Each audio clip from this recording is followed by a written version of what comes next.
Folks, Black Star Network is here.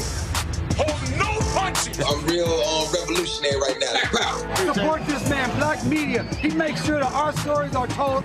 Thank you for being the voice of Black America, Roland. Stay black. I love y'all. All momentum we have now, we have to keep this going. The video looks phenomenal. See, there's a difference between Black Star Network and Black-owned media and something like CNN. You can't be Black-owned media and be scared. It's time to be smart. Bring your eyeballs home. You dig?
Today is Friday, July 19th, 2024, coming up on Roland Martin Unfiltered, streaming live on the Black Star Network. The end of the Republican National Convention last night in Milwaukee was an absolute crap show. Donald Trump spoke for more than 90 minutes and lied throughout. He also had a wife beater and two racists introduce him as well. We're going to break all of that down. Democrats continue not to focus on Trump. They keep focusing on trying to get Biden out of the race. We'll talk about that. Vice President Kamala Harris, she had a phone call with 100 donors today. We'll tell you what happened on that call. Also, on today's show, where is Barack Obama? Why is he not supporting Biden and or Kamala Harris? We're going to unpack all of that. It's time to bring the funk on Roland Martin Unfiltered on the Black Star Network. Let's go. He's got it. Whatever the biz, he's on it. Whatever it is, he's got the scoop, the fact, the find. And when it breaks, he's right on time and it's rolling. Best believe he's knowing. Putting it down from sports to news to politics. With entertainment just for kicks, he's rolling. It's on go, roll, y'all. It's Roland Martin, rolling with Roland now. He's funky, he's fresh, he's real, the best, you know he's Roland Martin now.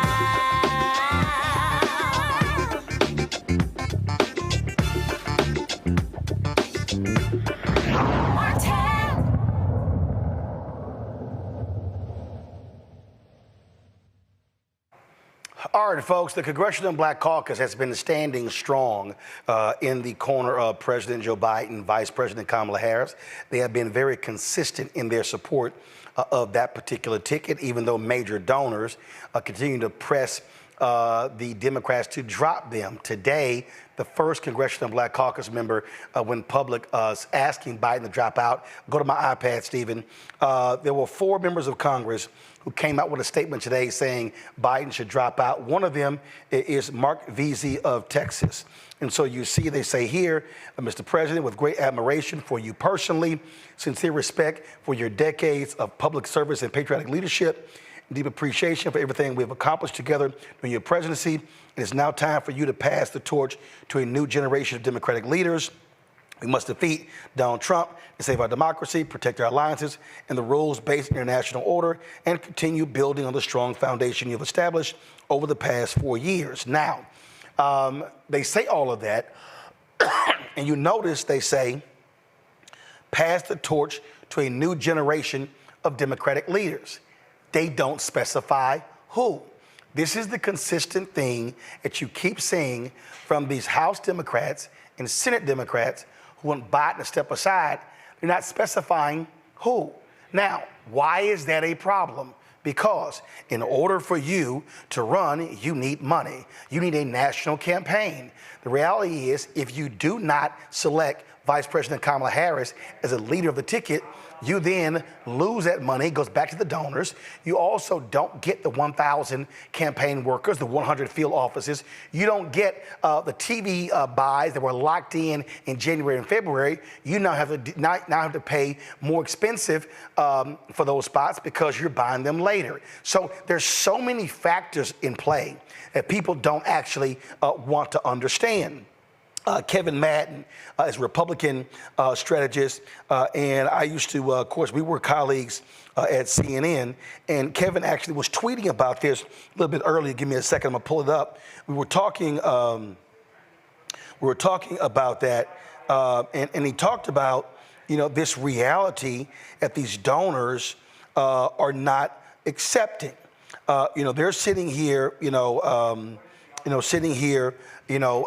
making assumptions about how this thing can go without really understanding that it takes time to literally build an infrastructure. Now, a little bit earlier today, Congressman Hakeem Jeffries, of course, who, if you look at the reports, they say Hakeem Jeffries, he met with President Biden and told him that he should be pulling out of the race. Yet here is Hakeem Jeffries, the minority leader, speaking today. President Biden, as I've said repeatedly, is our nominee. He has a tremendous track record of success. He's one of the most accomplished American presidents in our history, and he has the vision, I believe, the ability, the capacity, and the track record to make a case to the American people that will result in us being successful in November. That's Leader Jeffries saying that. But the reality is, you've got other Democrats who are pressing him to step out. Biden released a statement making it clear that he was moving forward, that he was going to be back on the campaign trail next week. And so he is not backing down. All those reports you heard about President Joe Biden leaving the campaign this weekend, those things are not happening. Also, though, this afternoon, Vice President Kamala Harris was on a phone call with Democratic donors telling them the focus needs to stop being on the campaign. The focus needs to actually be on attacking Donald Trump and focus on winning. Now, why is that all important? Well, last night you had the Republican National Convention. What did you see last night? Okay, you had 3 people last night who they had on their major night endorsing and touting Donald Trump. One of them is Dana White. Dana White, of course, is with the UFC. Dana White is a big-time supporter of Donald Trump. Come on, y'all, roll a video. This is Dana White. Well, here's the deal, though. This is the same Dana White. I want everybody watching. And listen, this is the same Dana White who slapped around his wife. See that video here? Run it back again. That's Dana White right there punching and slapping his wife. So the Republican National Committee had no problem with a wife beater on stage last night touting Donald Trump. Who also was on stage? Hulk Hogan. Hulk Hogan goes on stage and he's sitting here tearing his shirt. President Trump and J.D. Vance, those are my heroes. Yet this is an audio call from do y'all have that? From 8 years ago, where Hulk Hogan admitting to being a racist. Play it.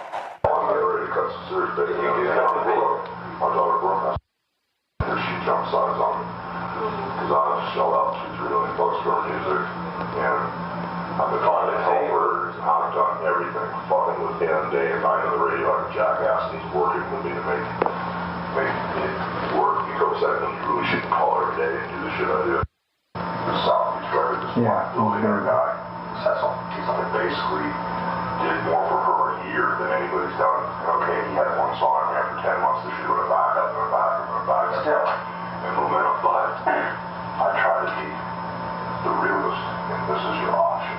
You got a better option. Said you can get signed with fucking. He's gonna put $500 million behind you. And right now there's nothing else. We're doing the best we can. So it gets to the point where I really broke was fucking the black guy's son, where they've been hanging out. I helped them hold hands together on the tour. They were getting close. Freeze it. Freeze it. I want y'all to see right there on the screen. No, go back. It says, "I'm not a double standard type of guy. I'm a racist to a point. You know, fucking niggers." That's a quote from Hulk Hogan. Now, he came out and asked for forgiveness from his fans, but we didn't forget, Kid Rock. He performed last night. The same Kid Rock who drapes himself in the Confederate flag, the same Kid Rock who uses the N-word.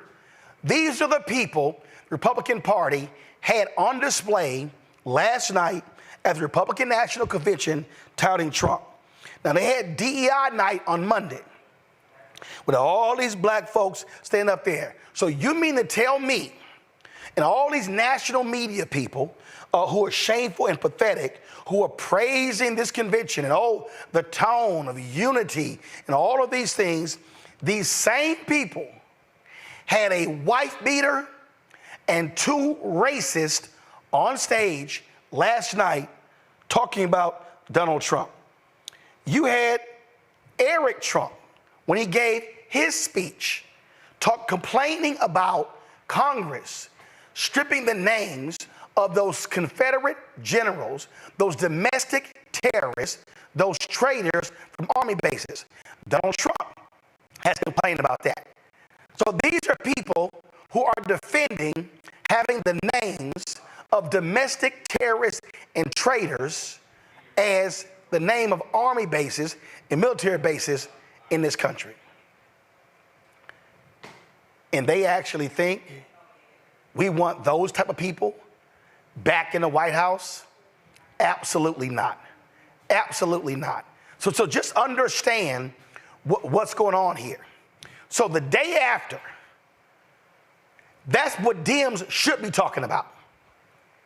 The day after that mess, Dems should be condemning that. The day after, Dems should be talking about the lies and the craziness and the nonsense emanating from Donald Trump's mouth last night. But no, these idiot Dems are still talking about Joe Biden. They're still talking about a 90-minute debate 22 days ago. Yet, they're not saying jack about a 92-minute speech that took place not even 24 hours ago. It's insane what we're seeing. Now, we look at polling data. Oh my goodness, Biden's down in 7 battleground states. And what's going on? He's gonna lose the race.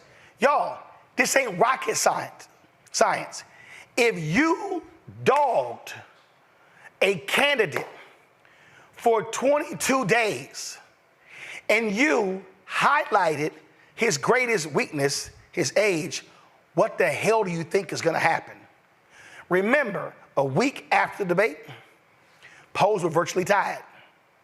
But you've had pounding and pounding and pounding and pounding and pounding.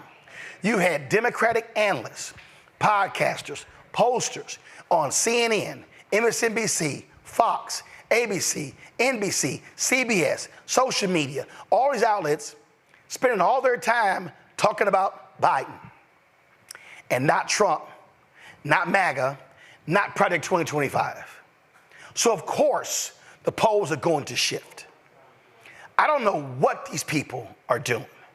I don't know what they think they're doing. And these donors, oh, I'm gonna deal with them in a second. Do we have Congressman Danny Davis? All right, so let me know we have Congressman Danny Davis. It's just nuts when you look at what's going on. And it's crazy that Biden and Harris, they're not down further because of the constant pounding from Democrats. I'll bring my panel in right now. Michael Imhotep, host African History Network show out of Detroit. Caleb Bethea, communications strategist out of D.C. Matt Manning, civil rights attorney out of Corpus Christi. So glad to have all three. Let me start with you, Kelly. I mean, this is dumb to me. Kelly, I've never seen a party self-immolate. I mean, it's like the Republicans are sitting here going, we ain't got to say nothing. Y'all doing all our work. Thank you very much. Please continue. It is incredibly frustrating to be a Democrat right now. I'm sorry, I'm hearing things. Am I good to go?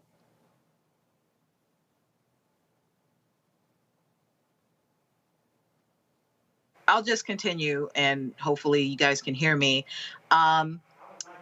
This is a really difficult time to be a Democrat right now. It is really difficult to be any type of progressive right now because your options are so just frayed, right?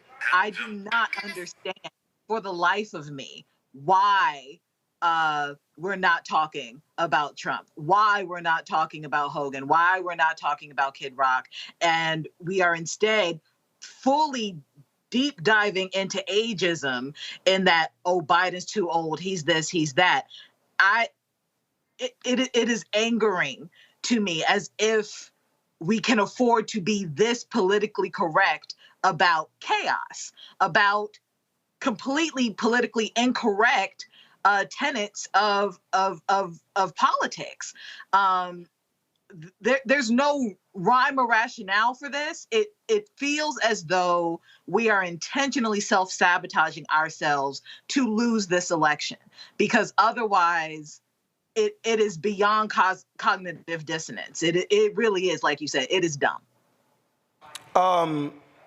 Michael, last night, we heard, first of all, I couldn't even stomach watching that crap. We heard literally one of the weirdest, strangest speeches you've ever heard. All these Republicans, oh, Donald Trump is going to be focusing on unity. And he comes out and he's describing the assassination attempt, and he hugs and I think kisses the coat of the firefighter who was killed as a result. And then all of a sudden, then he just goes crazy. Then he just starts talking about all kind of crazy stuff. He basically starts giving his stump speech. I mean, he's sitting here talking about Hannibal Lecter. He's saying all kind of stuff, and you literally are sitting there going, really? You had folk falling asleep in the arena. Mm-hmm. He just started just going like all over with this speech. And if you're watching that, they should be saying the same. Republicans should be saying the same thing today, but Dems said about Biden. But guess what, Michael? This is the Republicans. What y'all talking about? Oh no, that was great. You don't hear any Republicans saying how that was batshit crazy. You don't hear any Republicans saying that he sounded nuts, that he needed a cognitive test. You don't have any of that. They circle the wagons. Oh, absolutely. There's an old saying in politics: Democrats fall in love, Republicans fall in line. This is exactly what's been happening. This is what I said last week on the show. You have Republicans circling the wagon. They will protect Donald Trump. There's 100% unity, basically, in the Republican Party behind Donald Trump. And then you look at what happened last night. Very few people, even though you have people on MSNBC who had big problems with what Donald Trump said, they're not calling for Donald Trump, generally speaking, to take a cognitive test like they were calling for President Biden to take a cognitive test after the June 27th debate. And as I talked about last Friday on this show, when you look at the fact checking from CNN.com, the fact checking, the article says Trump made more than 30 false claims during CNN's presidential debate, far more than Biden. In that debate, Donald Trump made over 30 false claims. Biden made at least 9 false claims.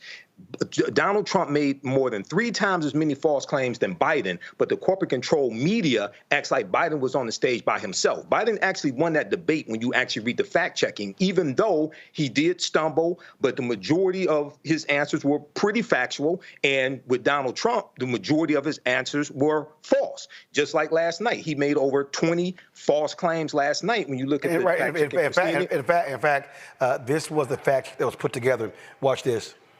The world was at peace. Our opponents inherited a world at peace and turned it into a planet of war. We're in a planet of war. The whole world was at peace, and now the world is blowing up around us.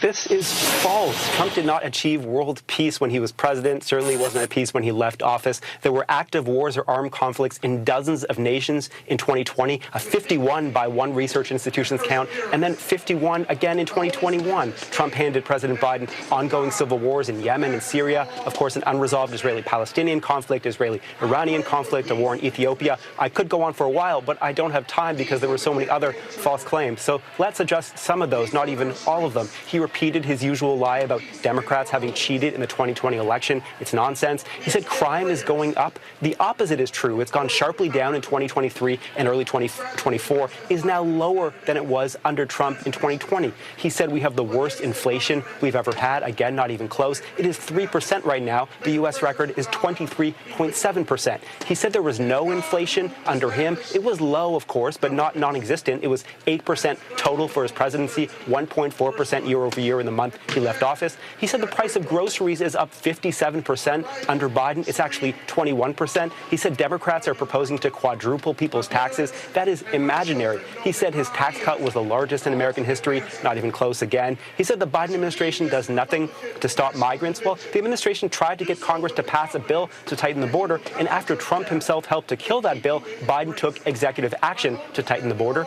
Trump said he stopped human trafficking. Again, not true. He said China stopped buying oil from Iran under him. Also did not happen. He said foreign governments are deliberately sending criminals and mental health patients to the U.S. as migrants. His own campaign has been unable to provide proof for that. I certainly haven't found any myself. He said we defeated ISIS, 100% of ISIS, in a couple of months. In fact, the ISIS caliphate was declared fully liberated more than 2 years into his presidency. And there were other exaggerations about trade with China, about North Korean missile launches, about gas prices, about IRS agents. So it just went on and on and on in terms of falsehood, just like the speech went on and on and on itself. Jake? Now, again, Michael. Yes. You don't hear Democrats today talking about that. I just saw a post on Twitter, Senator Sherrod Brown, Ohio, saying Biden should step aside. They're not spending any time focusing on the opponent.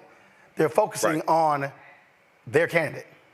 Yeah, let me say this very quickly, Roland. Now, you hit on something a couple of days ago when you talked about how they're fearing Vice President Kamala Harris, okay? Now, Alexandria Ocasio-Cortez just did an Instagram Live. Actually, I'm going to get to that a little bit later.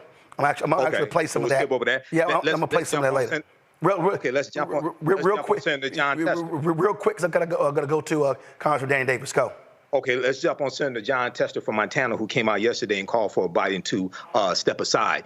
They are ignoring 14 million voters who voted in the primaries. When people say things like, hey, it's time to pass the torch to the next generation, why didn't the next generation run in the primaries? That's what the primaries are for. You're trying to invalidate the votes of voters just like Donald Trump did, except you're trying to have a silent coup when he had a violent coup, attempted violent coup. I'm going to go right down to Illinois Congressman Danny Davis. Congressman Davis, glad to have you on the show. Look, y'all are under lots of pressure.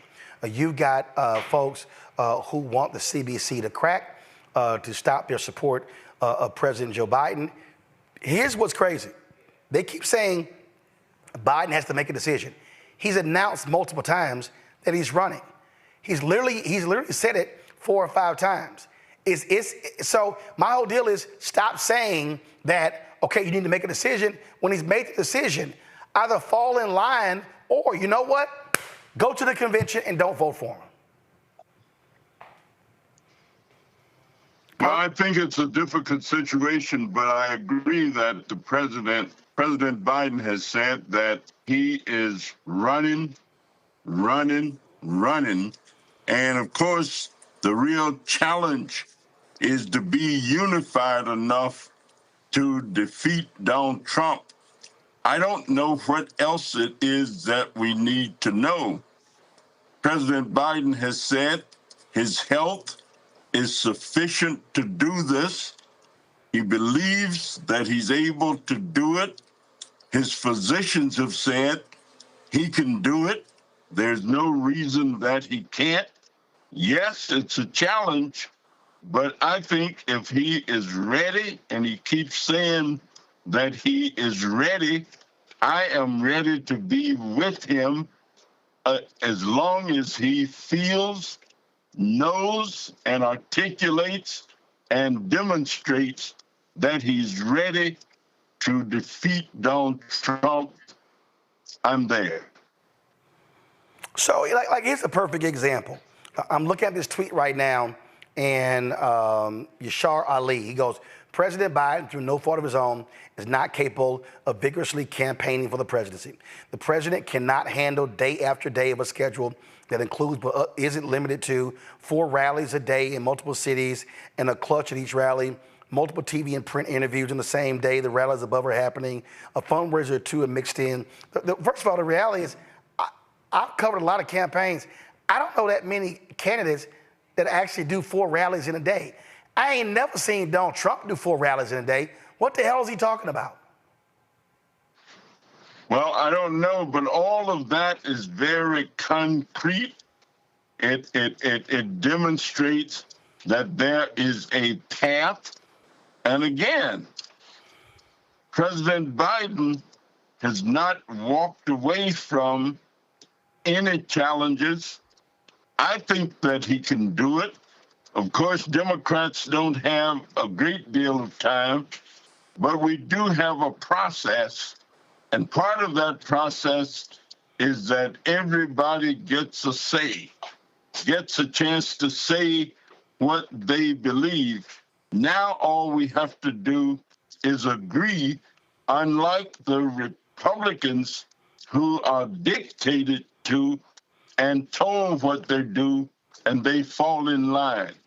We come to an agreement because that's a process that is used, and I think it's ready for us to go ahead and decide that, yes, if we're riding with Joe Biden, let's do it and get on with the business of defeating Donald Trump. Now, I've discussed this multiple times, and I've said this, and I've confirmed it for a number of different people, that what you're really seeing here, this is an effort not to just take out President Biden, but also to take out Vice President Kamala Harris. Are you getting that same sense? You're in a lot of these meetings. What are you hearing? Do you believe that a lot of these donors and some other Democratic Party operatives, they not only want to get rid of Biden, but they also do not want to see Vice President Kamala Harris at the top of this ticket?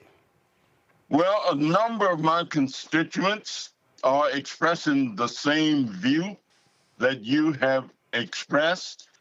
And I guess the realities are that no matter what the motivation, we have to come together as a unified body. And yeah, the tent is a big tent. And yes, I'm a big fan of Vice President Kamala Harris.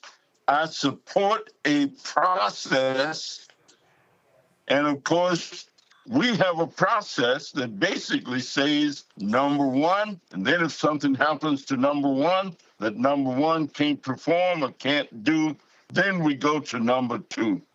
That's the American way of processing things. And if that was the case, then we would expect that process be followed.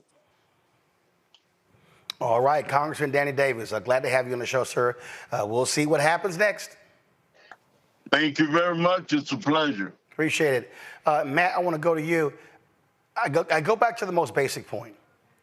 When you're in a campaign, when you're in tight races, you direct all of your fire on your opponent. June 27th, the debate took place. That was 22 days ago. That's all Democrats have literally done is attack Biden. And I just think that as long as that's the case, it becomes a self-fulfilling prophecy. You can't keep saying we need to beat Trump when you're not even using your time to go after Trump. I think you're right. And, you know, last week when I was on the show, I talked about how I think it's a fair conversation for people to have, or I thought it was a fair conversation for people to have. And I don't think I said it quite artfully, but I think that's a little bit of what we're seeing with the schism now. However, I realize now that I was wrong insofar as time is really running out. So the problem here is even if people philosophically think there may be somebody better as a candidate, the more time the Democrats spend looking like they don't have any idea what's going on, the more time you lose ground in the race against Mr. Trump. Now, I'll tell you, I was listening to The Atlantic this morning, and they said something I hadn't considered. And just from a strategic standpoint, they said that, you know, the Trump campaign has been gearing up to run against Joe Biden, and that if Joe Biden didn't run, it would be a fire drill, is what the reporter said, because the Trump campaign has not prepared to campaign against anyone else. So, you know, in a vacuum, philosophically, I think, you know, there may be an argument strategically that there might be somebody else. However, to your point earlier, the Democrats have not said who the heir apparent is, and we know who the heir apparent should be. For some reason, they don't want her to be the heir apparent, and that is one question as to why the Democrats are trying to push him out but are not immediately saying she needs to be the replacement, number one. And I think they're leaning on polling data or what they believe to be polling data, but I think that belies a greater mistrust than they might want to be honest about, and I think that's a separate thing to have. But beyond that, we don't have any time. Time has run out. And if the Democrats were going to put somebody else up besides Joe Biden, that should have been decided a long time ago. Now, at this 11th hour, they cannot credibly put somebody up that will, one, have the name recognition beyond Vice President Harris. And two, I think the problem with that strategically is that makes it look like they didn't have a front choice, and they're now cutting and running with the person who was their front choice. So I see it as a little bit of a catch-22, but I think the better of the two strategies is to continue running with Mr. Biden, especially if his physicians have said he's good, if they've released results that he is cognitively there. That's enough for me. That should be enough for anybody who supports him, and they should go on and really focus on beating Mr. Trump. But the longer that they spend time spinning the wheels, the more it looks like they have no idea what's going on, and the less they engender support in those who might literally be on the fence in battleground states. I'm going to come back up with another theory when we come back from this break.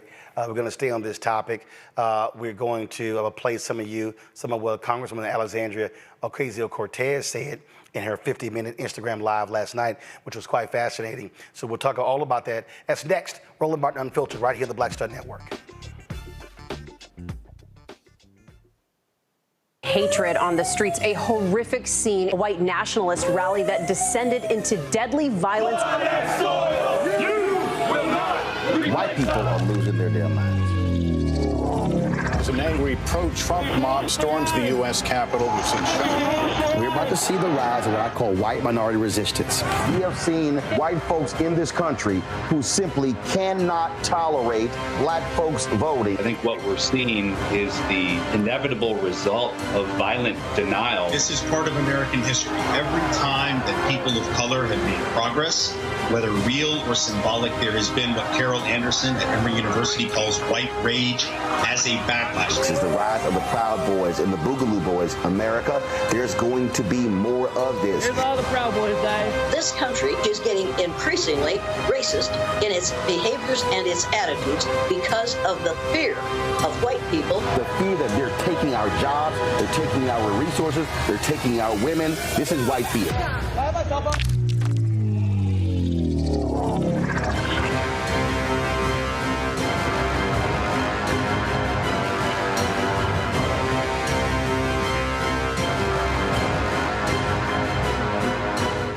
Good job, good pay, good life. Would you be willing to walk away from it to achieve real wealth? Well, that's exactly what this woman did. And boy, did it pay off. Once you make the decision that this is the direction that you're going to go in, I do believe that there's power in having a decided heart. Hear her story on The Next Get Wealthy with me, Deborah Owens, America's Wealth Coach, on Black Star Network. Fanbase is pioneering a new era of social media for the creator economy. This next generation social media app with over 600,000 users is raising $17 million, and now is your chance to invest. For details on how to invest, visit startengine.com/fanbase or scan the QR code. Another way we're giving you the freedom to be you without limits. Hey, what's up, y'all? I'm Devon Frank. I'm Dr. Robin B., pharmacist and fitness coach, and you're watching Roland Martin Unfiltered.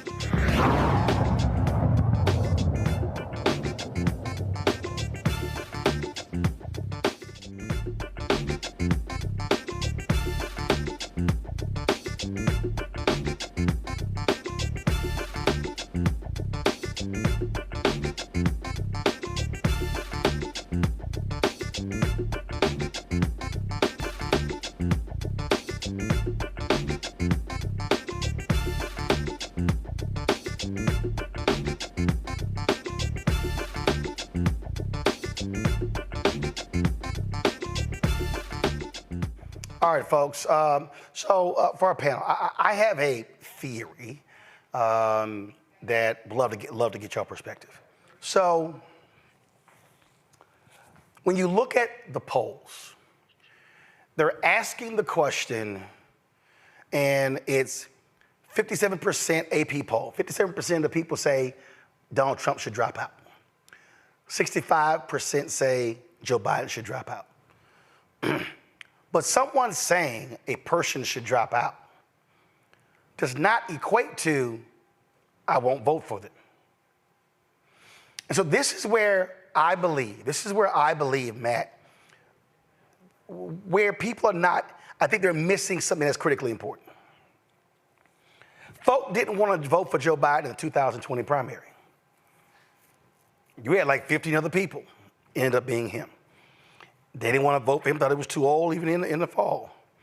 He ended up winning. I believe, and again, people may say I'm crazy. I believe that if Democrats lock and load, you focus on Trump, you elevate Project 2025, all of a sudden, when voters have to make a decision, voters then are like, I'm gonna pick Biden, I'm gonna pick Trump, or I'm gonna not vote. Couch is real. That's a different decision than somebody saying, you know what, I think he should drop out. The fact that you have 57% of the folks saying Trump should drop out, to me, it's not that big of a difference between Biden, and you don't see any Republicans saying, yeah, you know what, Trump should go. Your thoughts, Matt? You know, You hit the nail on the head and said something just brilliant, because I thought about that before we got on the air today. I don't know much about polling, and I'll readily concede that. But one thing I don't think is ever really connected is how often the polls are exactly right and how often they truly foreshadow the outcome. And to your point, basically, it's a binary choice. So if you're going into the ballot box, right, the question about who should drop out or whether they should drop out, or the percentages relative to that perspective, don't have, to me, really any prescient bearing on what you actually do when you go into the ballot box. So when you walk in there, you got to pull the lever, so to speak, for one of two people, right? And how many people are going to not choose the pull the lever for Biden because they have questions about his age? I don't think that is necessarily represented in the polling. I will say I understand strategically concerns about if there really is consistent polling in the battleground states, showing that Mr. Biden is going to lose. I could see how, just looking at it on paper, you'd be concerned. But outside of that, I don't know how that really drives voters' actual behavior in the ballot box. And that's something that's a blind spot for me. I don't know enough about polling and historical polling to know how that really correlates. But it seems to me like there is fear related to the polling. And I don't know that that necessarily correlates to what will actually happen in the ballot box, number one. And number two, you know, what I could use your insight on is generally when they poll people, you're polling people who are inclined to participate in the poll, right? But more people go vote than ever participate in polls. So I don't know how you really correlate what polls show you to what actual voter behavior is. And I'm wondering how much that is factoring into the Democrats cutting and running. But that might also be evidence that there's some other conspiracy, some other thing going on behind closed doors that we don't know about, and it's purely being propped up on the idea of age or ability, when in fact there's a different groundswell movement that, you know, we're unaware of. But that's my opinion on it. I don't know how much those polls truly correlate to what will be ultimate voter behavior. See, the thing here, Michael, I was on a call today, and this person was talking about the polling data, and there's no path for Biden. And I'm listening, and I'm going, it's July 19th. It's not August 19th. Right. It's not September 19th. It's not October 19th. So if I'm looking at polling, and again, if I look at the polling from 2 weeks ago, it was like 2 points. It was in Wisconsin, 47-45. In Philadelphia, in Pennsylvania, in Michigan. Well, now, after all media, print, digital, broadcast, radio, constant, then folks like, oh my God, there's no way. I mean, he's opened a 5-point lead. You contributed to that. Right. So if you all of a sudden focus on Trump, if you then say, yo, I'm looking this way, and you begin to highlight how dangerous J.D. Vance is, you begin to highlight the realities of Project 2025, conversation totally changes. I don't get people saying, it's July 19th, it's over, we're just gonna go home. Well, most people are not even engaged in the campaign at this point in July. People on vacation, things like this. The majority of people really don't start tuning in to presidential campaigns until after Labor Day. Okay, so that's early September. What Democrats need to do is stop tackling their own quarterback and stop blocking their own field goals and go after Donald Trump, especially after the 93-minute diatribe he went on last night and sounding totally crazy, deranged, and unhinged. You need to hit him with that. And then this is a binary choice. Every question that people ask about Joe Biden, you need to ask about Donald Trump. So, and I would argue the people are asking the wrong question when they ask, can Joe Biden serve another 4 years? They should ask the question, who's best qualified, who's best equipped to serve the next term, because they don't ask, can Donald Trump do 4 years?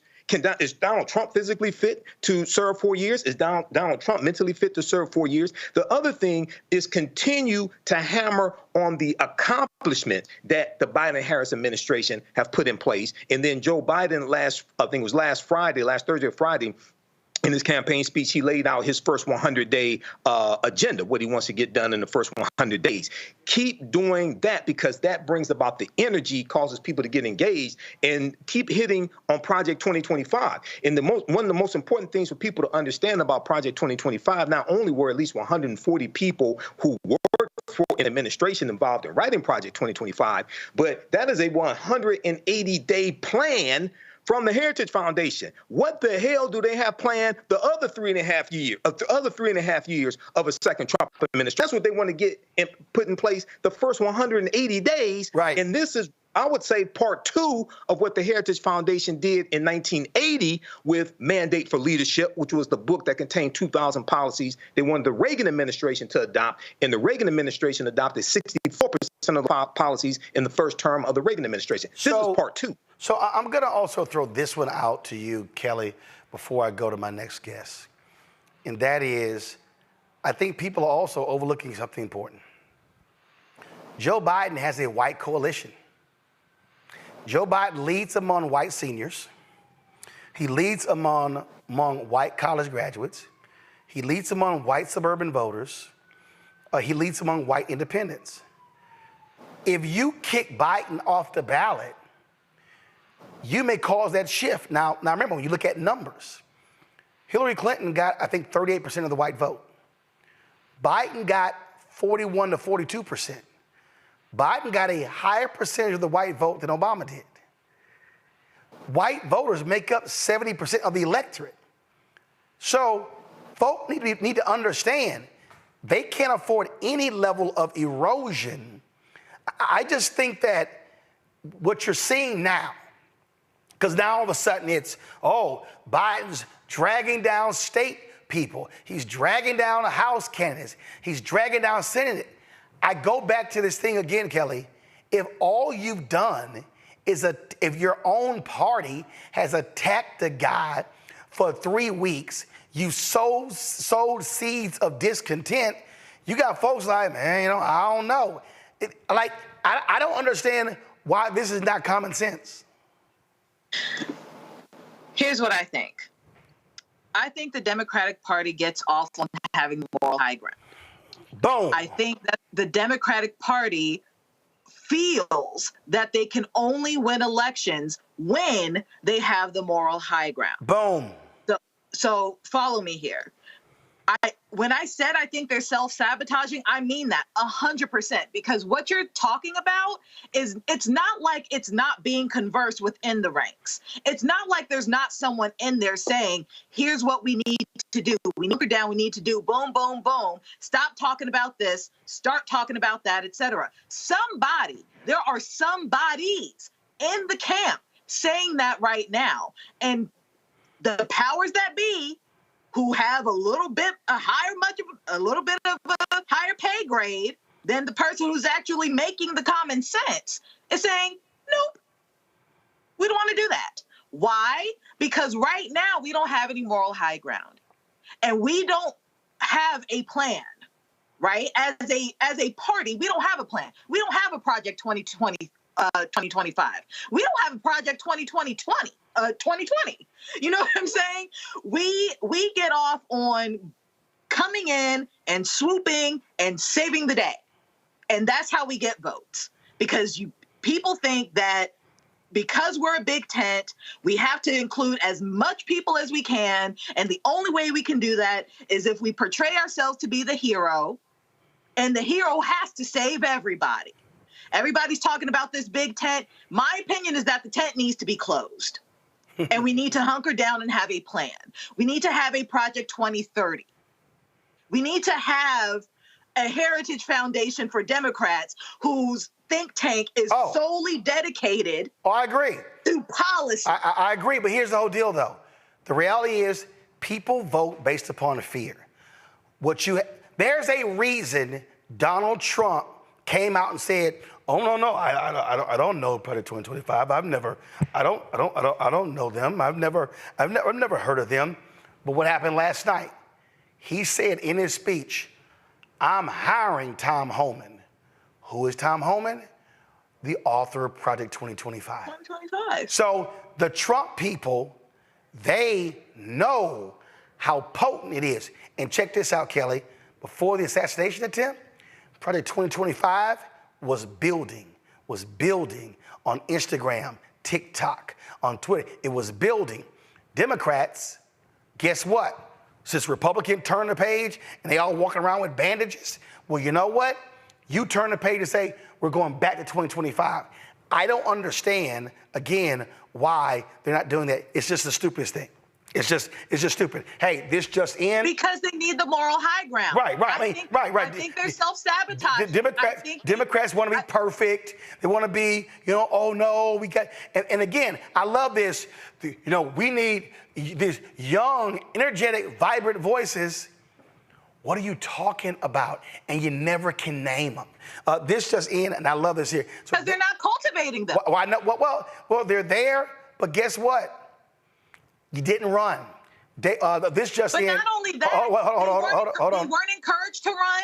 Hold on 1 second. They didn't have any political backing to run. Hold on 1 second. You put all your eggs in Biden's basket. I got you. And you discourage the younger generation from running. But here's the deal, though. When you're the incumbent, that's always what happens.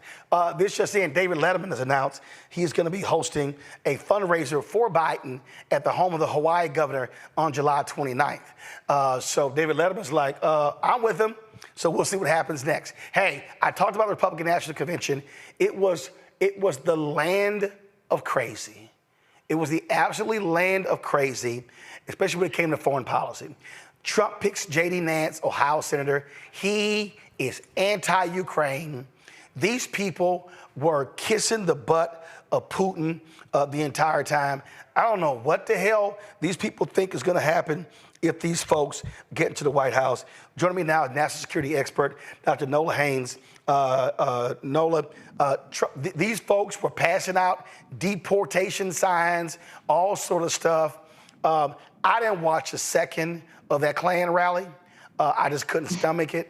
But for people at home, if you want to understand foreign policy, when this fool stands up, I could make one phone call and end wars. Give me a damn break. Well, capitulation is very different from having the diplomatic skills to end a war. Capitulating to Russia, capitulating to China over Taiwan, that is not the same thing as having a very strong foreign policy and international security.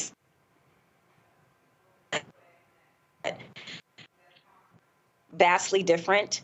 And I actually needed to listen to former President Trump's comments from Latin America, Ukraine, and they were all really, the comments really showed that this isn't a person at the steering wheel who really understands how the world works. It's not a good old boys club in a sense that, you can go play around the golf and then you can just solve all the world's problems. That's not how that works.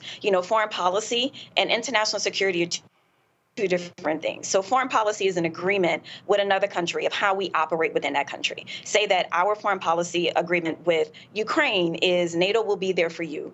NATO will back you up. Hold on. I want you to freeze there, because I ran into an absolute idiot, this black female flight attendant when I was in Atlanta. I got caught up in the planes being grounded. And this idiot, I'm gonna talk a little bit about it later, but she brings up Ukraine. And I said, are you aware that 80% of the money to Ukraine actually stays in the United States? So this other couple overheard us going back and forth, and this guy asked the question. I said, do y'all understand what the NATO alliance is? Do you understand what the alliance says if a NATO country is attacked?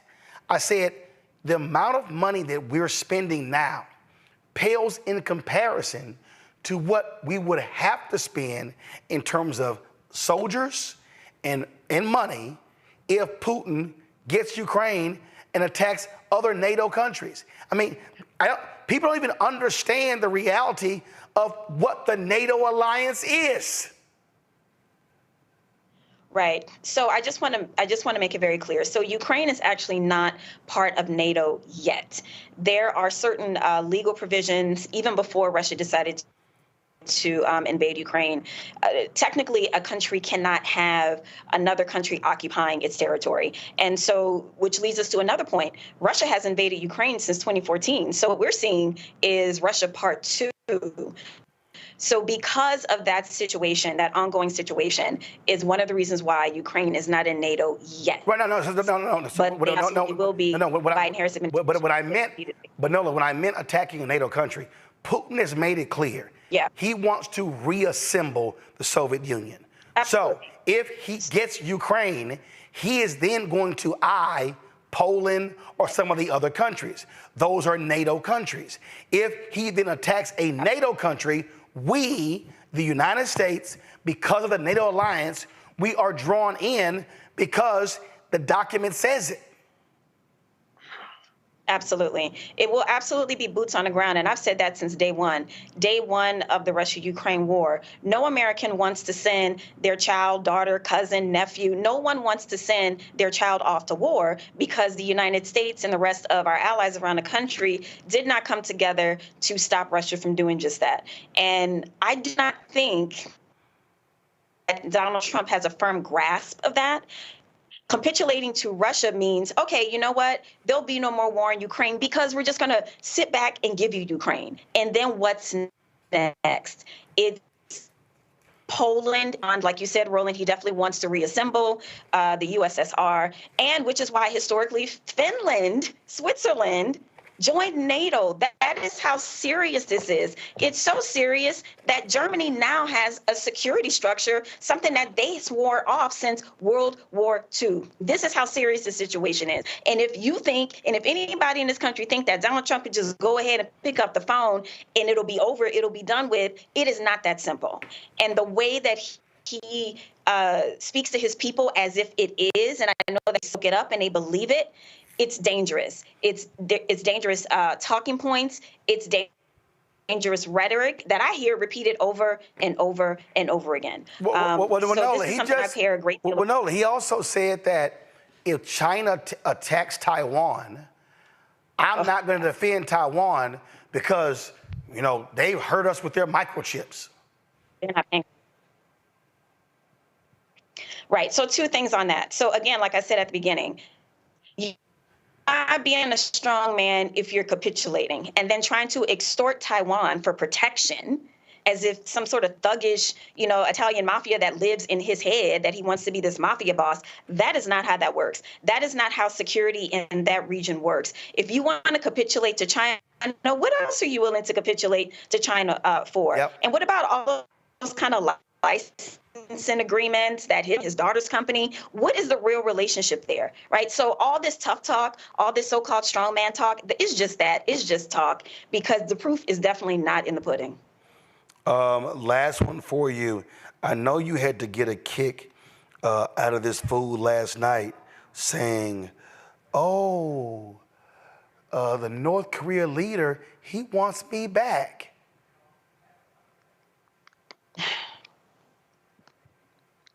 I'm sure he does. I'm sure Putin wants him back. I'm sure all of his so-called strongman buddies want him back because he will capitulate. He has shown us the 4 years he was in office, he is not strong. He believed Putin over his entire intelligence community.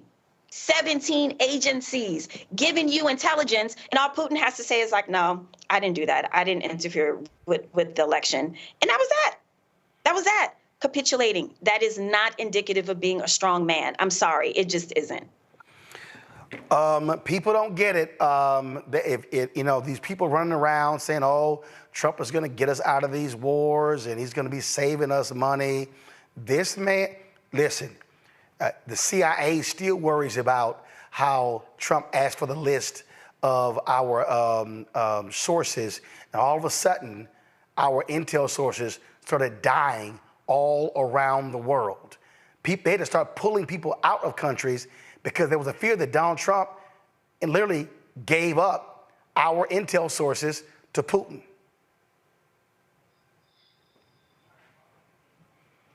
Folks better wake up and realize what's going on. Nola, we appreciate it. Thanks a lot. Absolutely. Okay, thanks. Bye. Folks, we come back. We're going to continue this conversation. Understand what's going on, y'all. I'm telling you, we could talk about a whole bunch of other stuff. I don't think people really understand what we are facing with this election. When you have Donald Trump and this right-wing Supreme Court that has said, oh, you got immunity? We are used to having presidents with integrity, honor, decency, morals, and values. When you give a thug the free rein to do what they want, trust me, they will do it. You're watching Roland Martin Unfiltered on the Black Star Network. When you talk about blackness and what happens in black culture, we're about covering these things that matter to us, speaking to our issues and concerns. This is a genuine people-powered movement. There's a lot of stuff that we're not getting. You get it, and you spread the word. We wish to plead our own cause. Too long have others spoken for us. We cannot tell our own story if we can't pay for it. This is about covering us. Invest in black-owned media. Your dollars matter. We don't have to keep asking them to cover our stuff. So please support us in what we do, folks. We want to hit 2,000 people, $50 this month, raise $100,000. We're behind 100,000, so we want to hit that. Y'all money makes this possible. Check some money orders. Go to P.O. Box 57196, Washington, D.C. 20037-0196. The Cash App is $RM Unfiltered. PayPal is R Martin Unfiltered. Venmo is RM Unfiltered. Zelle is Roland at RolandSMartin.com. Next on the Black Table with me, Greg Carr, we welcome the Black Star Network's very own Roland Martin, who joins us to talk about his new book, White Fear, How the Browning of America is Making White Folks Lose Their Minds. The book explains so much about what we're going through in this country right now, and how, as white people head toward becoming a racial minority, it's going to get, well, let's just say, even more interesting. We are going to see more violence. We're going to see more vitriol, because as each day passes, it is a nail in that coffin. The one and only Roland Martin on the next Black Table, right here on the Black Star Network. Farquhar, executive producer, a proud family. You're watching Roland Martin Unfiltered.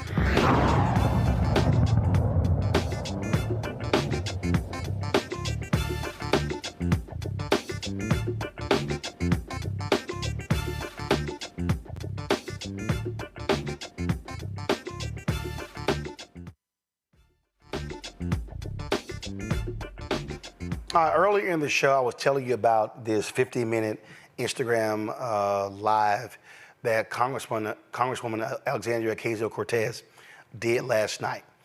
It's got more than 2 million views already just on Instagram. It's been posted on other platforms as well. Here's a snippet of what she said, because what you're about to hear, you've heard on this show for the last 3 weeks. I'm going to say what a lot of these folks aren't saying. I'm just going to say it. If you think that there is consensus among the people who want Joe Biden to leave, that they will support Vice President Harris, you would be mistaken. And I'm going to say that because if they're going to come out and say all their little things on background off the record, but they're not going to be fully honest, I'm going to be honest for them. I'm in these rooms. I see what they say in conversations. A lot of them are not just interested in removing the president. They are interested in removing the whole ticket. Joining me right now is Texas State Representative Jarvis Johnson. Jarvis, glad to have you here. We've been saying it on this show, Jarvis. that that's what's at play. Because every time I see one of these folks say, Biden, step aside, all of a sudden, you never hear them say, well, who should replace him? I just saw one story, I'm gonna try to find it, where now Nancy Pelosi is saying, oh, there needs to be an open convention so it's fair and transparent. No, Jarvis, they want to get rid of both of them. Yep, that's exactly what they want to do. And right now, to try to say that we're going to have a new candidate is probably the most absurd thing I've heard. You're talking about somebody being your new presidential candidate that we have not vetted, we don't know the background, we don't know much about these people. And so now you're trying to bring somebody new on just to simply say, oh, because Joe Biden is old. We knew Joe Biden's age when he ran for president the first time. So I don't understand this notion that we need somebody new to step in. The Republicans are going to stay true to their candidate, regardless of what his 34 felony backgrounds convictions say, regardless of the rape cases that he has, regardless of the RICO cases that he has. They're going to stay true. And we as Democrats need to stay true. We're not going to judge Joe Biden on the 90-minute debate that he had. It certainly, he can do better. But at the end of the day, Joe Biden is not Barack Obama, and everybody wants Joe Biden to be Barack Obama. They want him to have the charisma. They want him to be as sharp. They want him to be all of these things. But at the end of the day, our economy is doing better. This country is doing better, regardless of what the certain medias are trying to paint this economy to be. We're all doing better because of it. This country's in a better shape because of it. And to put Trump back in place with the lies that we know he's going to tell, with the things that he's going to say just to simply say it, but at the end of the day, we know the lies are going to will show themselves again, and Donald Trump will be true to who he is. It's the old scorpion and turtle mentality. He's going to say one thing, but at the end of the day, you give him what he wants, he's going to be who he is, and that is a scorpion. In fact, this was a conversation on MSNBC. And again, now these people are revealing who they really are. Listen to this. Do you believe the best way forward is what some people have called a mini primary? What happens next, and how quickly could it happen?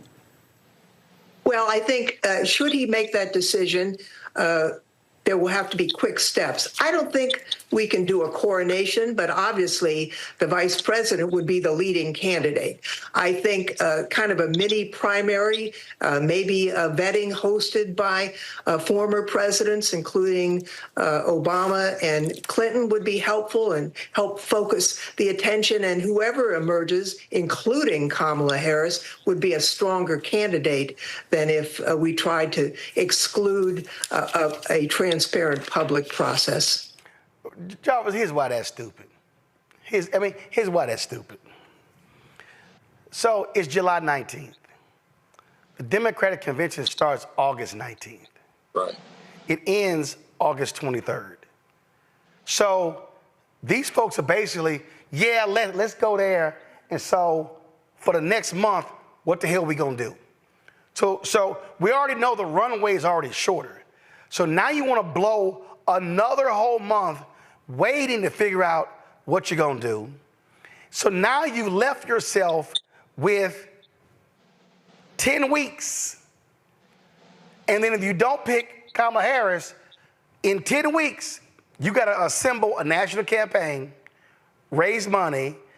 We got to know who these people are. And then, come on, bro. Say, man, this is like the 90-day wedding, the 90-day. Right.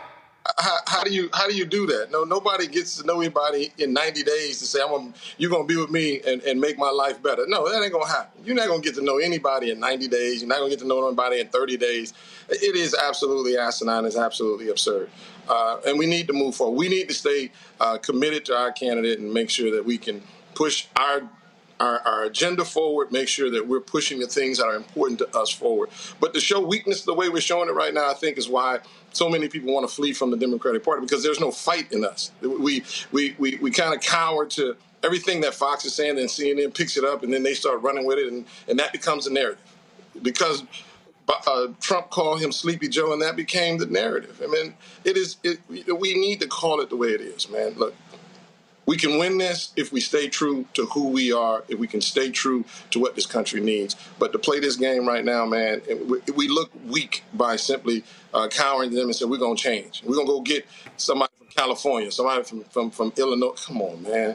You know, the country don't know everybody, so we have to stay focused. Our economy is doing better. We're good under Biden because he flubbed some words. Hell, I can tell you every day, Donald Trump flubs words. He don't even know J.D. Vance, his vice president's name. You know, come on. It's a joke, man. And I fear that if we do this, we're absolutely going to lose the White House. And people need to keep in mind, Project 2025 is real. And if people don't think that Trump is going to push Project 2025, if they don't think that Trump is going to go after his political enemies, if they don't think that Trump is going to try to be a dictator, and if black people don't realize that this is going to be an all-out war against us, because they are going to attack who we are, because they know we control the voting block for the Democrats. So that's why they're attacking us. But at the end of the day, they're going to take our livelihood. They're going to take our way of life away from us. And yet they're going to say, no, he's not. He's going to do better for our economy. No, he's not. Trump is a joke and doesn't even know what he's doing, man. And I got some real choice words, but I'm not going to be cussing on your show. I'm going to go to Kelly. Kelly, a group of black women, 1,400, signed a letter, go to my iPad, saying they support Biden. They're condemning the lack of democratic unity. I got a call 2 days ago. Now a group of black men are working to put their own letter together as well. What you're seeing here are black folks, they see what the okie dokie is. Black folks like, oh, we see what y'all doing. Y'all trying to bypass the sister. We see, and that's really what's at play here, Kelly. I mean, I have my own personal thoughts on that, but what I will say is that for since the beginning of time, as far as modern American history, the canary in the mine has always been black people. And when it comes to politics specifically, when you listen to black people and you actually heed to their recommendations and policy and the like, great things happen for this country. I'm talking Civil Rights Act, Fair Housing Act. Pick a policy that actually benefits all of us. It will likely be traced back to a person of color and at its inception. So I understand the petition. I agree with the petition, but you really do, and not you specifically, but the proverbial you, absolutely need to listen to black people, black women. Michael, you got a question for Jarvis? Representative Jarvis Davis, thanks for coming on today. Quick question for you. 14 million people voted in the primaries for President Joe Biden, and we knew Vice President Kamala Harris was going to be on the ticket. The Democratic Party says that Donald Trump is an existential threat to democracy. They talk about Donald Trump trying to overthrow the will of the people with the January 6, 2021 insurrection. Do some of them realize that they are trying to do something similar? Trying to push Biden out and then try to get somebody else in after 14 million people voted for Biden? Well, of course, but politics is not what politics used to be. It's not about who's the best candidate. It's not about who's the smartest. It's not about who's going to be the best. It's really about clickbait, man. It's really about who says the things.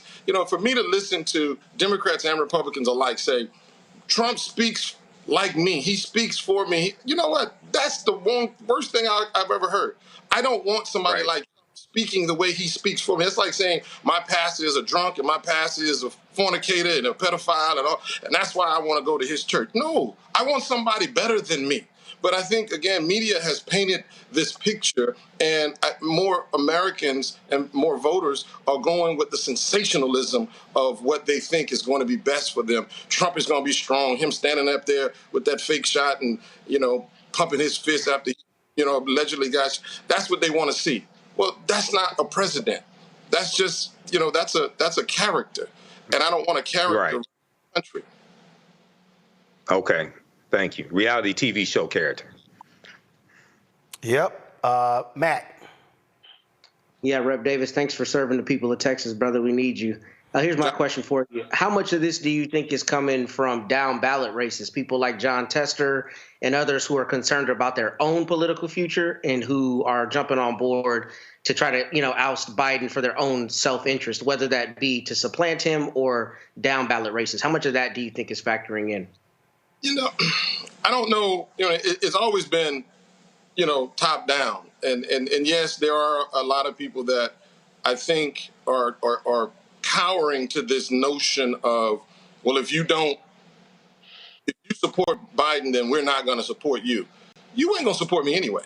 It's kind of like when we are, as Texas legislators, left the state of Texas to stop the voting, the hateful vote to block voting rights of black people in the state of Texas. We left, and we were getting calls every single day saying, come do your job. If you don't do your job, we're going to vote you out. And I was always looking at it, you ain't going to vote me out because you're not even in my district. You wouldn't vote for me anyway. So I think it's a lot of short-sightedness. I think it's a mindset that they're afraid because they're not rooted in their own community, and they're listening again to the clickbait. They're listening to the media, and they're being they're cowards when it comes to this. And now they're saying, oh, well, let's go find somebody new.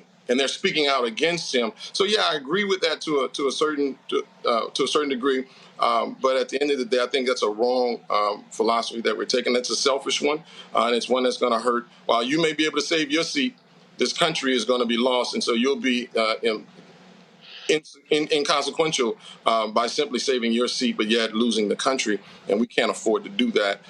But people need to be more focused on their own communities. If you do good work in your own community, you don't have to worry about not being reelected because the Republicans are threatening you.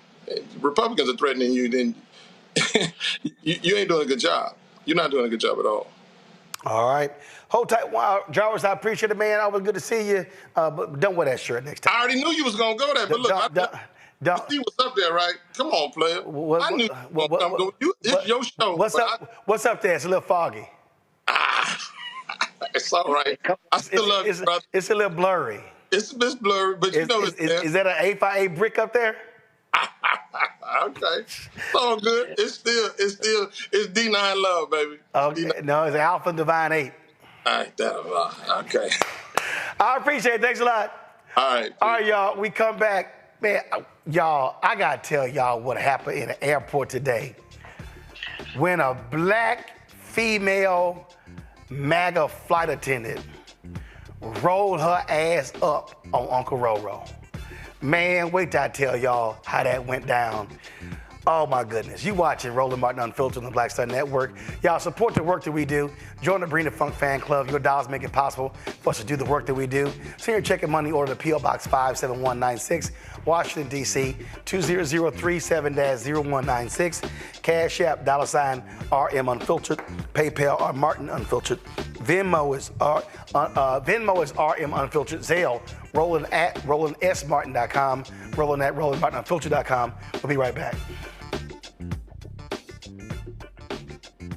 Hatred on the streets, a horrific scene, a white nationalist rally that descended into deadly violence. White people are losing their damn minds. An angry pro-Trump mob storms the U.S. Capitol. We've seen shooting. We're about to see the rise of what I call white minority resistance.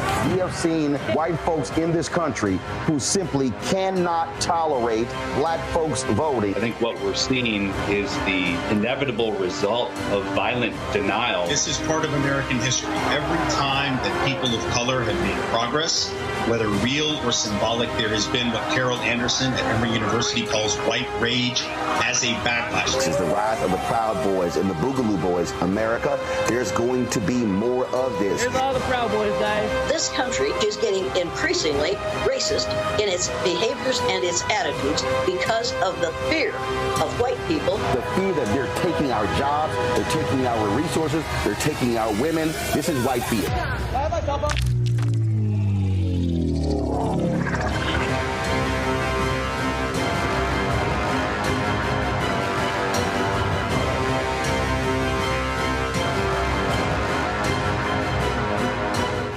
Sherry Shepard, and you know what you're watching, Roland Martin Unfiltered.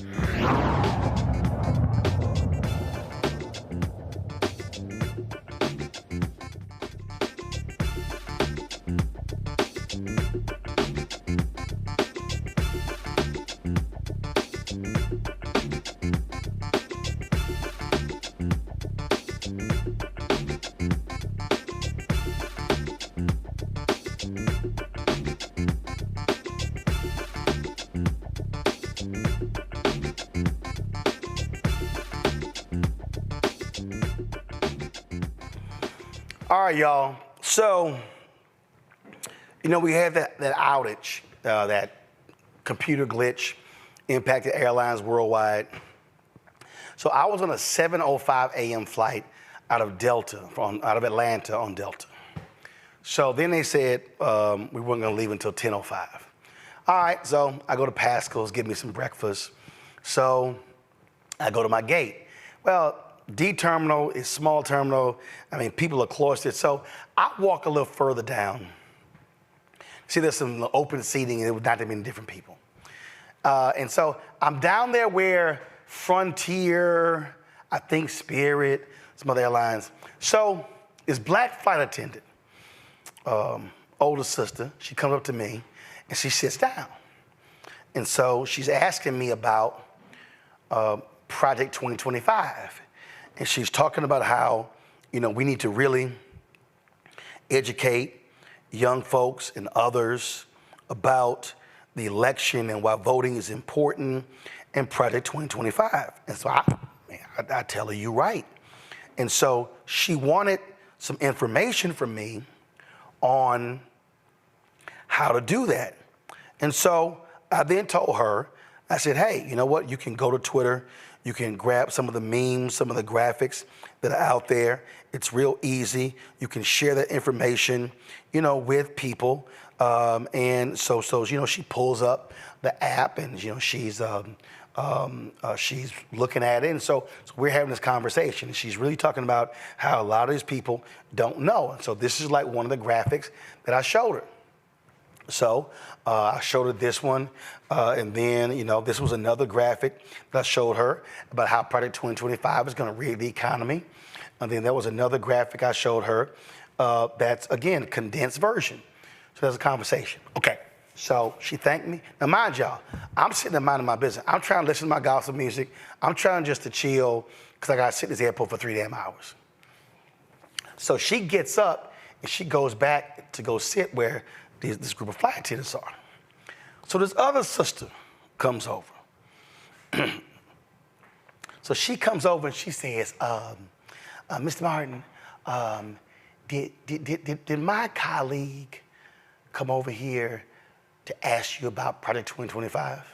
And I'm like, so I got to take my earbuds out. And I say, yeah, she did. And she goes, well, you believe that that's actually Trump's plan? I was like, hell yeah, it is. I said, do you know what the Heritage Foundation is? Are you aware? And I began to go on. And then I said, you didn't hear last night what Trump literally said? He was going to rehire Tom Homan, the author. She goes, well, it's not Tom, it's Jeff. I said, no, it's Tom Homan. His name is Tom Homan. That's when she all of a sudden starts revealing her Trumpian MAGA views. Kelly, Matt, and Michael, so she starts talking about how she goes, would you let Biden walk your dog? And I was like, what? Excuse me? And so then she starts going on, he's horrible, he's this. So let me explain to y'all how this just sometimes goes down. See, remember that scene from The Godfather Part 3 when he said every time? Who watched that one? I've seen it before. Other people have seen the movie, Kelly. Anyway, there's a scene where Michael goes, every time I try to get out, they pull me back in. Now, y'all, I don't be trying to do on TV, to do in person what I do to some of these people on TV. But when you push my ass, and I try to be nice, Michael, I try to be cordial, Matt, I try to be respectful, Kelly, but some folk want to show their ass. Now, it's other people sitting around, and I ain't trying to get loud. I'm not trying to get, But her ass kept pushing. And when she kept pushing that bullshit Trump MAGA stuff, that's when the earbuds came out. It was the equivalent of getting some Vaseline. Man, I started wearing her ass. What was the name of that crazy fool who was here? That fool from Vermont. That wasn't CJ. I lit his ass up. Yo, that's what it turned into. Y'all, she started moving the goalposts. She started moving. She started talking about she goes, Biden put a bunch of black men in prison. I said, how many? Tons. I said, baby, that's not an answer. And then she kept going. Then she bring up Obama.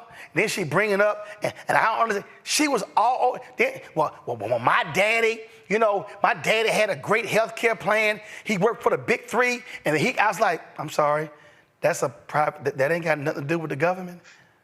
I said, oh, matter of fact, can you remind me? I said, was it Trump or Obama or Biden who said, don't bail out the big three? She ain't want to answer that. I said, which one of the two, Biden or Trump, more pro-union? She ain't want to answer that. So she started going on. Then she kept saying, Biden is horrible. Biden is just horrible. I said, name me one policy. Give me one policy you say he's horrible. She couldn't. She would just come. She would just go. Then I said, you ever met Trump? You ever sat down across from him?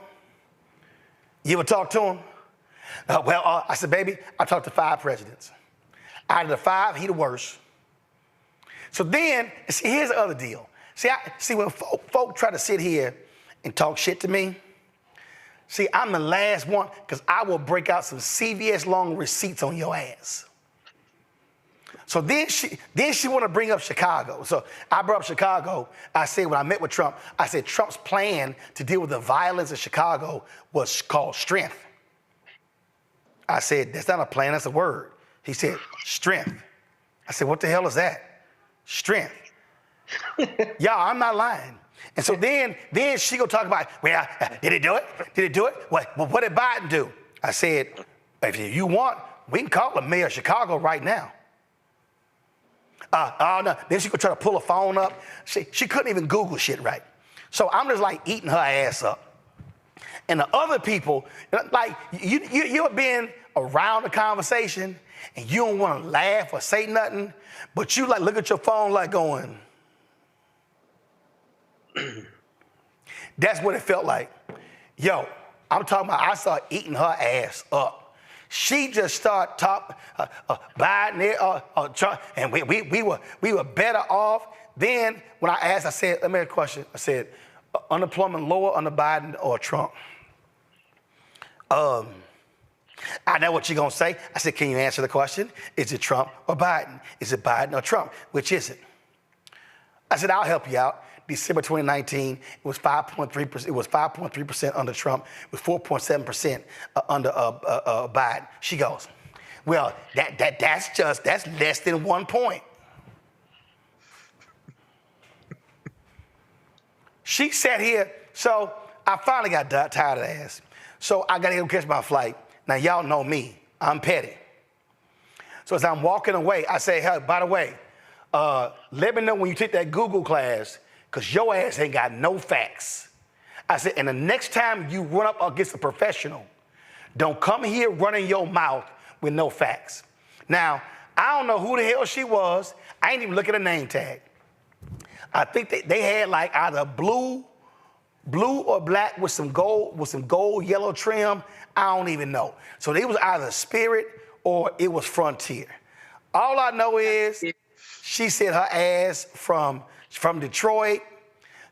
Then she talked about, I think she said her sister was Bonita Miller or something, I don't know. She worked for the federal government. I said, oh, by the way, are you aware that Project 2025 is going to demand that federal workers pledge an oath to MAGA? I said, so you might want to go tell your sister. Her ass didn't know what the hell she talking. See, this is what pisses me off, Kelly. Fools like that got no facts, no details, no nothing.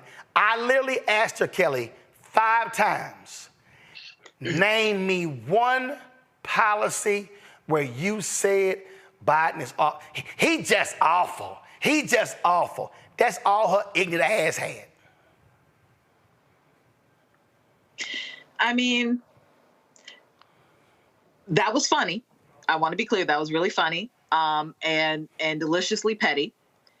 But you can also say the same thing for the left. Like, I don't know a whole lot of people on the left who can name one policy.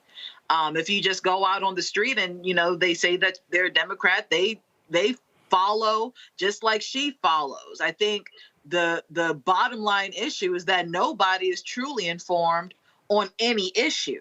They are just going with the flow. That's why we have this whole push for Biden to step down, because everybody's like, oh my God, he's too old. And then you just keep hearing that. And now you got common folks saying, oh, he's too old, not knowing what he has done in his old age as president of the United States. Meanwhile, on the other end, you have dumbasses like this flight attendant who has no facts, saying that, oh, Trump did this, Trump did that. And it's like, it's opposite sides of the same coin, and the coin is ignorance, right? And that's what the frustrating thing is about, because Democrats really do have the tools to educate in layman's terms what policies are and the like, and they just aren't doing that.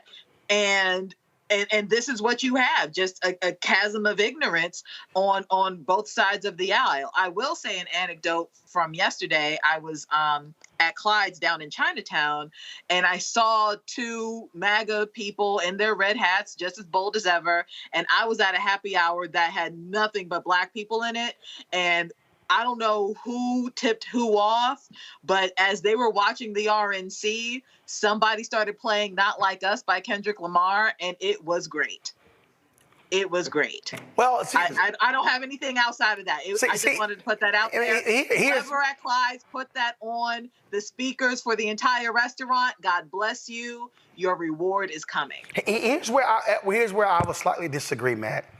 I've heard from a lot of people who are progressive Democrats, and if you have a conversation about the issues, what matters to them, they can actually articulate it. This woman just kept bringing up stuff, and I would literally go, and she would just, just throw out stuff, and I would go, wait a minute, can you name me one policy, one thing that you said is bad for the country? She couldn't name one. Her whole deal is he ain't walking my dog. He just awful. And she's touting Trump. And then she brings up Ukraine. Then I said, you do know 80%, that money, I said, do you know 80% of the money actually is still here? Had no idea. She was just throwing up stuff. Man, it was just so nonsensical. And I'm telling you, that dude, it was Mark. She sounded just like that fool, Mark, who I debated on the show, who could not articulate anything. I know some Black conservatives who I can talk to. They can talk about policy. This fool was just, and you should be ashamed of yourself because you're giving misinformation to our people. I was like, girl, if you don't sit your country ass down.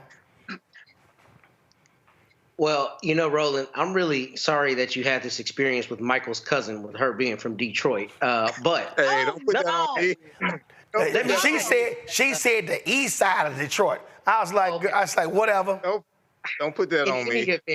In any event, she did say she's from Detroit, Michael. It's factual. She may be from Detroit, but no, she's not related to me. Go ahead, Matt. I want to say shout out to the user Smooth Approach, who said you dealt with an auntie ruckus, which took me smooth out. Thank you, brother. That's hilarious. But in any event, look, I think the only thing I really want to add to this is interesting. We're having this conversation. I had lunch today with a group of lawyers, right?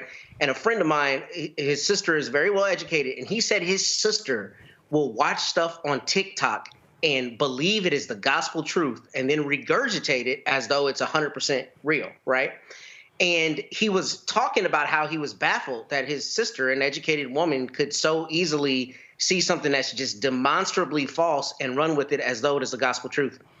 So a lot of this, I mean, there are a lot of different phenomena here, but the few things I want to point out is, first, a lot of the people who are ardent Trump supporters that are black are really more proud of the fact that they are breaking away from what they believe to be the monolith of black politics than they really are anything about the policy, right? That's usually what they tout, is that they're a free thinker, they think on their own, they're not on the plantation like everybody else, but they don't know anything about the deep policy, because if you did, you would know he has no deep policy. Thus, a name like strength for a policy with no other policy tenets, number one. So I think that is a phenomenon not only with black conservatives who are behind Trump, but you see the same thing with Hispanic conservatives who want to tell you proudly that they're with Trump and they're breaking away and they're not on the Democratic plantation, but they usually don't have any deep policy. But the second thing is misinformation. And that's a lot of the problem here, is especially with Trump, no matter how many times he lies, we're in an era where there is so much information out there, so much of it that is wrong, that people don't know how to discern a lot of times between what is truthful and what is not truthful. And they end up just, making decisions based on pageantry and personality. And that's really what we're dealing with. We keep saying Republicans, but this is not the Republican Party. This is the party of Donald Trump. And the people who are behind Donald Trump are behind the personality of Donald Trump, and nothing you can do will disavow them of that support. So it doesn't surprise me that you interacted with her. And I hear that kind of thing every day. I'm in Texas, so you can imagine how often I hear that from poor white people, too. I'm like, this dude's policy is all against you. How you could be in support of him makes no sense. But that's because people are not looking at the policy. They're looking at the personality. Well, it sort of reminds me, Michael, of these videos we see when these folks go to these Trump rallies and they go, now you know Biden not president. Now Trump's still president. But Biden, he ain't the president. And you're like, I'm sorry, but didn't you just blame Biden for what's going on in the country? I mean, that's literally what it sounded like. And I was sitting here and I was like, am I being punked? Like, is this black female? Hold up, this is the one that really got me, Michael, Matt, and Kelly. Now, this heifer lying. I mean, just making shit up. I go, when you stop lying, you shouldn't call a woman a liar. I said, tell a woman stop lying. She actually tried to use the woman card. You shouldn't call a woman a liar. I said, stop lying. Then I won't call your ass a liar. She tried that one, Michael. Yeah, Roland, a few things here. Number one, the African-American community and the Latino community are two communities that are heavily targeted with misinformation and disinformation. There was just an article from NBCnews.com in the past 2 months that talked about that. So this is a result of that. Number two, when we deal with a lot of these black MAGA supporters, they're dumber than the white MAGA supporters, okay? And they operate in the alternative universe. They usually know very little about history, okay? They usually know very little about politics. And, I was on the Tammy Mack Late Show a couple of years ago on the Fox Soul TV network with two black conservatives who who don't understand history. One was younger, one was older. And these are the type of things that you deal with. When you talked about Ukraine, and one of the problems is because civics has been taken out of school, people don't understand how the economy works. Yes, the aid to Ukraine creates a lot of jobs here because they're military contractors, one federal contractor for the military in each congressional district, and that provides jobs, and they're sending the equipment and weapons to Ukraine largely, as opposed to sending Ukraine a check for $95 billion. Okay, so people can just Google that. There are articles like from the Associated Press on this. And this is one of the things that I hear from people who are African-American who say they want reparations, but they can't tell you how to get reparations, don't understand law, and then they say, oh, they're giving $95 billion to Ukraine, and don't even understand the inner workings of that. So this is one of the reasons why this show is so important, because there's so much misinformation out here. And this is not the time to be ignorant. This is not the time to be stupid, okay? Because when you look at even people who play dumb on the other side, like J.D. Vance, they come from Ivy League schools. They have law degrees, okay? They know better. They're playing the part of somebody who's stupid to con other people, but they know better. So we have to do better. Well, one thing I'm happy about, I ain't never flown Frontier. I ain't never flown Spirit. So it's a good bet. I ain't gonna never run a her Indian ass ever on a flight. But I can guarantee you, if I ever run into her, I'm gonna say, wear your red MAGA hat. Because I will be petty. I will be petty. And so I ain't get a name. She claimed I spread misinformation. She might be watching. If your dumb ass watching, I bet you learn your lesson rolling up on me trying to ask my ass some questions early in the morning. Take that crap dealing with somebody else who ain't used to it. But you got your ass schooled this morning in the airport, and everybody around us was laughing at how stupid you are. Going to a break, we come back. I got to answer this question for our panel. Why in the hell isn't Obama supporting Joe Biden and or Kamala Harris? I'm going to deal with that next.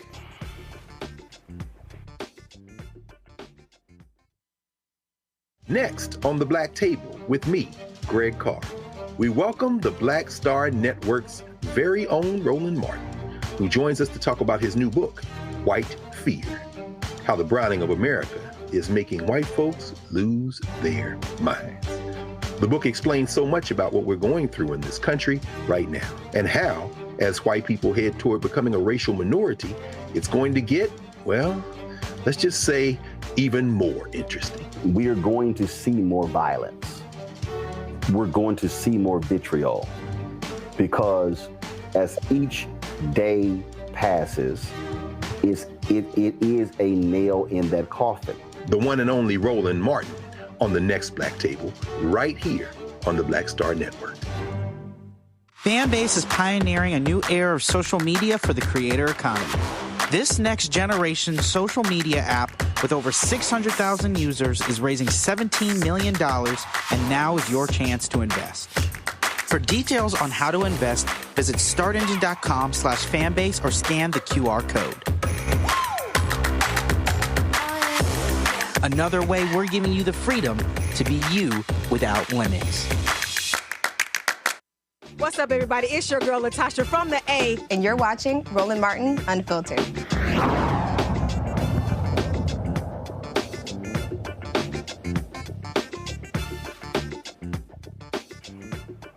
So there's been a whole lot of back and forth over who's really behind this push to get Biden out.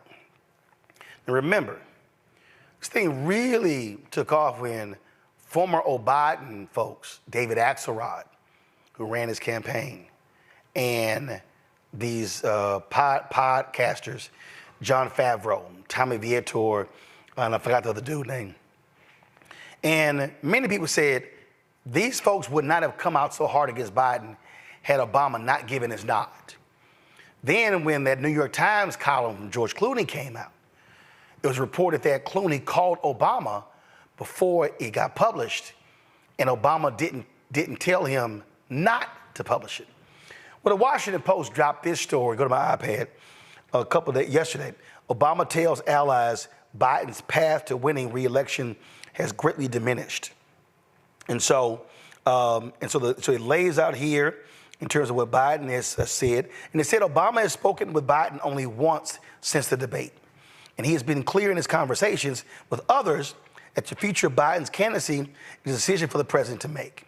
So you start going through this article, And I've been calling different people and talking to them, and they've been talking about this very thing. And remember, people forget, Obama pushed Biden out of the race in 2016.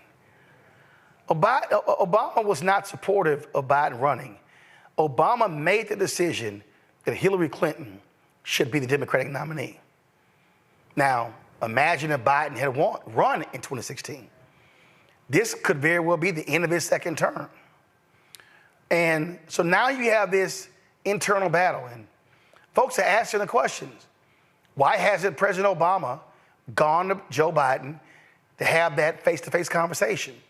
And does Obama believe that Biden should step aside? And if so, why is he not supportive of Vice President Kamala Harris? The different people have been hitting me up, Michael, Matt, and Kelly, that Obama, Nancy Pelosi, and Chuck Schumer are leading the effort to get Biden out, but also not support Vice President Kamala Harris and touting this open convention. Should President Obama be more vocal? Your assessment of all of this. Michael, I'm gonna start with you. Yeah, I think he should be more vocal. And I think, I've heard about this article earlier today, and I've heard about rumblings in the back end. Obama saying that Biden's chances are dwindling, et cetera. Now, I'm careful of going by unnamed sources because I keep hearing a whole lot of unnamed sources, not just in this incident, but other incidences. There's a whole lot of unnamed sources saying this person said this person said that. But if he thinks that Biden has a shot, I think Obama should come out publicly and say, hey, back off. Like he tweeted right after Biden had the bad debate performance, he tweeted, hey, I had a bad debate performance also. It happens, right? He did that. So if he supports Biden, I think he should come out publicly and say that. But if he doesn't support him, then my question would be, okay, who do you support then for president and who do you support for vice president? So this is this is a little complicated here, okay? But I think he should come out and put it on the record like he did with the tweet, okay? Or X, whatever it was, the social media post. I posted something last week, Kelly, that I still stand by. And I said, President Barack Obama needs to come out, publicly stand by Joe Biden and say it. The man said he's not leaving the race. He's in it. Democrats, shut up, focus on Donald Trump, and let's run this damn campaign. See, but all of this shadowy, he's told allies and he gave a nod, and when he didn't say don't publish that. I mean, come on. That just is drawing this whole thing out. Poop or get off the damn pot, Kelly. I get what you're saying, but if I recall correctly, I feel like they use Obama kind of like the big joker type of thing in Democratic politics. And by that, I mean, if I recall correctly, during the 2020 election when Biden was running, they didn't really roll out Obama in campaign strategy until like the last couple weeks, months. But that was right? But that was also his choice. True. But I think maybe they're trying to mimic that game plan again. And that's what's happening here. I don't want it. I don't like the whole, and like what Michael said, I am a little conflicted about what my opinion is of this, because if he doesn't truly support him, he should say that. If he does, he should say that. I think that the headline of his chances of winning being diminished wasn't Obama discouraging or being pessimistic. If anything, Obama is very honest when it comes to his assessment of anything. And I think that his analysis of the situation may have been misinterpreted. I think that might be what's happening here. I don't think there's a whole lot of hoopla of Obama actually discouraging Biden to run. But I don't know. I'm not in those circles. This is, to me, Matt, this is a moment, again, the debate was June 27th. It was 22 days ago. This is a moment where if you are deemed to be a party elder, if you're deemed to be a leader, this is when you lead. This is when you make the difficult choices. And to me, this passive aggressiveness needs to go out of the window. Damn it, people are looking for somebody to say, yo, what are we doing? And here's the deal. Biden came up with a statement today saying, I'm running. I'm going to see y'all next week. And they keep making a call, get out, get out, get out, and he's digging in. So, and in fact, Greg Sargent posted a tweet I thought was interesting. Because again, you talk about this. So he was talking to a senior Biden official, and this is what he was told. He said the single biggest thing helping keep Biden in the race right now is the open convention WrestleMania crowd. Lots of people don't want chaos, but even more would be enraged, rightly in my opinion, at bypassing Vice President Harris too. If it means potentially removing her too, they're understandably against the whole move. And those people, including but not limited to a lot of black women, are Biden's last and biggest crutch. The biggest purpose of the VP is to step in if POTUS's health fails in some way and he can't continue. And that's where we are. If this is just about people angling for their pet dream candidate, then they're part of the problem, not the solution. This is where, for me, Matt, Obama should be stepping up more aggressively than he is doing now. I don't know. I don't know if I'll go there with you. I mean, I get that from a strategic standpoint, from the idea that you talked about with him being a party leader. But first, I don't know that we should be putting more on Mr. Obama than we are Bill Clinton or Jimmy Carter, or any other former Democratic president. And I know you're going to say that Obama is a current leader and he maybe has more gravitas than other people.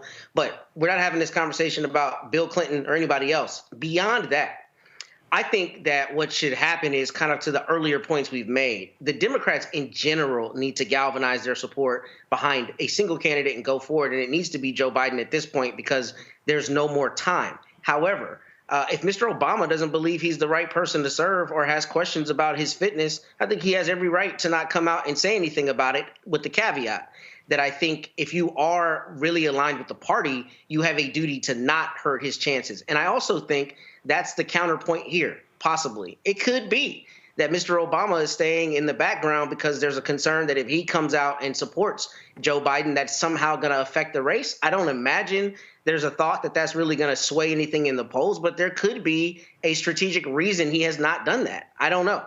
But I do know that I don't know enough information about why he's not supporting him. It could very well be that he doesn't think he's fit. It could also be that there's some other candidate that he wants to support. It could also be that he does not want to get in the way.